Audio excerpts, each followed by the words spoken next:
নমস্কার। আজকে বাংলা ছায়াছবির স্বনামধন্য নায়িকা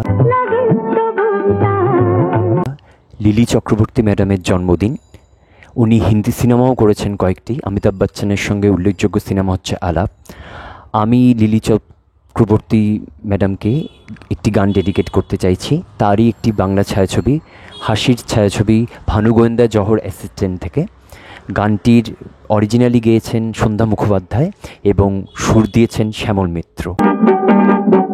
মালতীর কুঞ্জবনে ভ্রমরের গুঞ্জরণে আমারে ডাক দিল যে সোনার আলো।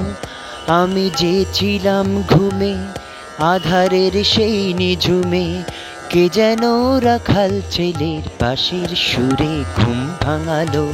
মালতীর কুঞ্জবনে ভ্রমরের গুঞ্জরণে আমারে ডাক দিল যে সোনার আলো। আমি যে ছিলাম ঘুমে আধারের সেই নিঝুমে, কে যেন রাখাল ছেলের বাঁশির সুরে ঘুম ভাঙালো। মালতীর কুঞ্জবনে।